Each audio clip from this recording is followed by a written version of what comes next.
আপনারা দেখছেন আরকে নিউজ বাংলা। এই ভিডিওতে তুলে ধরা হয়েছে বিএনপি নেতা নজরুল ইসলাম খান যা বলেছেন।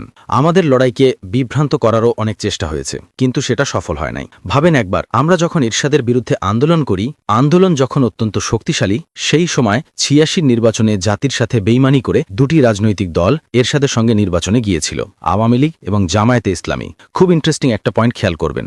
স্বাধীন বাংলাদেশে জামায়াতে ইসলামীর নামে তারা প্রথম নির্বাচনে অংশগ্রহণ করে কিন্তু ১৯৮৬ সালে। ১৯৭৯ সালে তারা কিন্তু জামায়াতে ইসলাম নামে কোনো দল নির্বাচনে অংশ নেয় নাই। যে দলটি অংশ নিয়েছিল যে জোটের মতো, সেটা হলো ইসলামিক ডেমোক্রেটিক লীগ বা আইডিএল। তার মধ্যে জামায়াতের লোক ছিল, কিন্তু জামায়াত বলে তখনও পার্টি নির্বাচনে যায় নাই। তারা প্রথম গেল ১৯৮৬ সালে, যে নির্বাচনে বিএনপি অংশ নেয় নাই, আওয়ামী লীগ অংশ নিয়েছিল।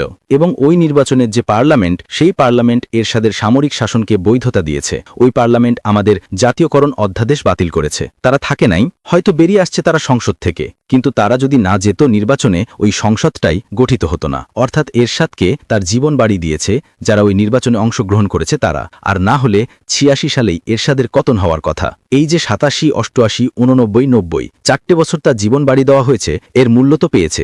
যারা এই জীবন বাড়ি দিয়েছে তারাই মূল্য পেয়েছে। এর বিনিময় তো এরশাদ এই ২০২৪ পর্যন্ত আওয়ামী দুঃশাসনের সহযোগী ছিল। আওয়ামী লীগ তাদের সহযোগিতা করেছে টিকে থাকতে ১৯৮৬-তে, আর এর বিনিময়ে তারা সহযোগিতা করেছে আওয়ামী লীগকে টিকে থাকতে। বন্ধুরা আমার, দেখেন কত বড় ক্ষতি হয়েছিল। ৮৬ নির্বাচনে আওয়ামী লীগ অংশগ্রহণ করার সিদ্ধান্তের সাথে সাথে ১৫ দল ভেঙে গেল, ১৫ দল হয়ে গেল ৮ দল এবং ৫ দল। শ্রমিক কর্মচারী ঐক্য পরিষদ ভেঙে গেল, তৎকালীন ছাত্রদের যে ঐক্য ছিল সেটা ভেঙে গেল, পেশাজীবীদের যে সংগঠন ছিল ভেঙে গেল, এমনকি প্রেস ক্লাব, সাংবাদিকদের সংগঠন সব বিভক্ত হয়ে গেল। এবং এই বিভক্তি পুনরায় জোড়া দিতে বহু বছর লেগেছে আমাদের, অনেক বছর লেগেছে আমাদের।